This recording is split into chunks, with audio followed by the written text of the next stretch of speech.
Dans cette seconde vidéo, toujours sur intégration d'une fraction rationnelle, j'ai changé ma fonction et j'ai pris cette fonction où le dénominateur ici, je l'ai pris entre parenthèses pour que vous voyez que le dénominateur c'est une fonction polynomiale de degré 2.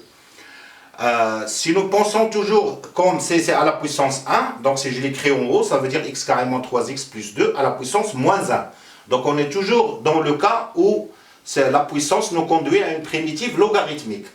Mais lorsque je fais la dérivée, normalement j'aurais dû avoir la dérivée ici, la dérivée de x carré moins 3x, c'est 2x moins 3. Alors que là, je n'ai pas de x, donc là, le degré 0, donc je n'ai pas le degré 1.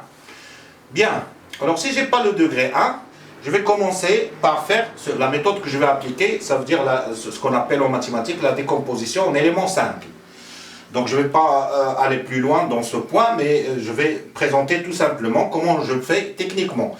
Donc je factorise x carré moins 3x plus 2, c'est se factorise directement x moins 1 facteur de x moins 2. Et donc ce 1 et 2 pour moi ça s'appelle les pôles. Et donc je vais écrire, je cherchant A et B appartenant à R, tel que f de x peut s'écrire A sur x moins 1 plus B sur x moins 2. Voilà, moins 2. Voilà. Bien. Alors pour le faire, je vais prendre cette expression. Je vais prendre A et B de réels et je calcule A sur x moins 1 plus B sur x moins 2. Je vais le calculer. Je vais dire que ceci, normalement, ça doit être égal à 1. Donc pour ne pas trop écrire, je vais le calculer d'abord. Pas beaucoup d'espace, donc c'est une contrainte.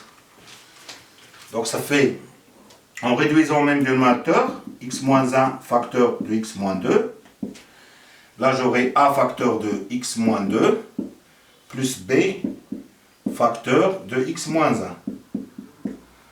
Je poursuis les calculs. Là je retrouve la fraction x carré au dénominateur, pardon, moins 3x plus 2.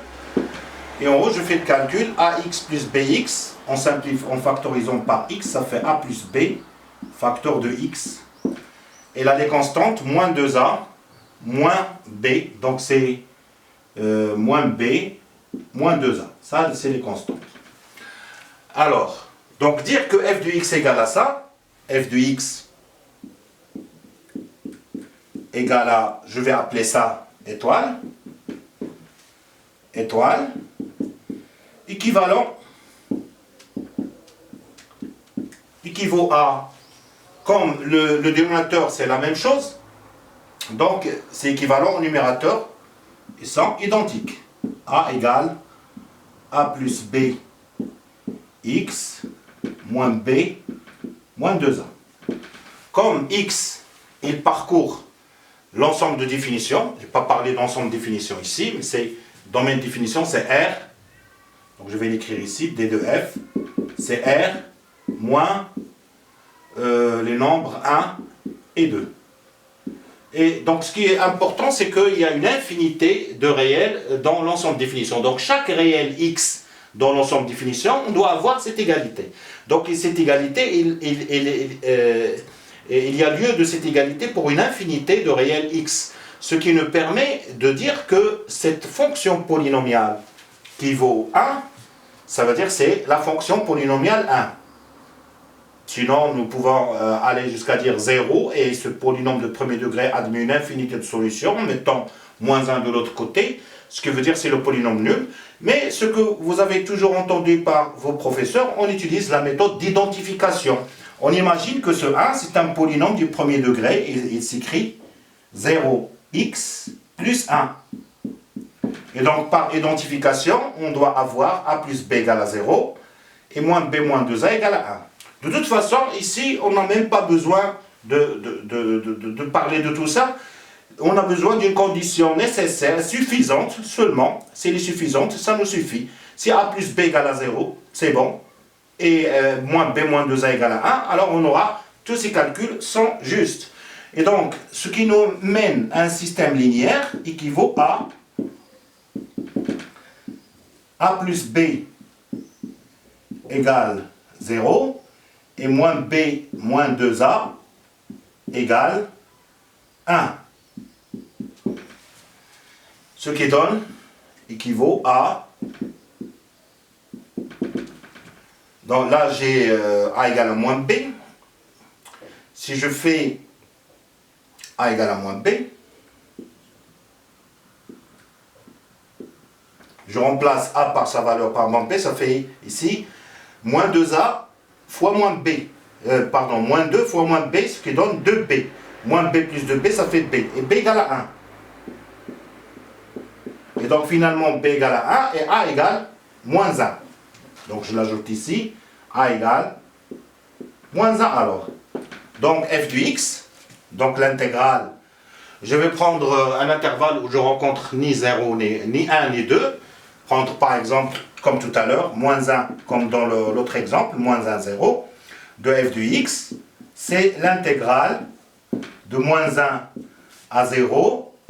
Alors je remplace avec l'expression a, c'est moins 1 sur x moins 1, et b c'est 1 plus 1 sur x moins 2 dx. Et je le partage avec la linéarité de l'intégrale en deux intégrales, moins 1 à 0 de 1 sur x plus 1. Je peux faire sortir le moins 1 ici, ce moins 1, dx, plus l'intégrale de moins 1 à 0 de 1 sur x moins 2 dx. Et nous retrouvons des intervalles, plutôt des fonctions, qu'on peut trouver directement la primitive. X plus 1, sa dérivée c'est 1, x moins 2, sa dérivée 1, et donc on a la forme U' sur U, U' sur U, donc une primitive c'est ln.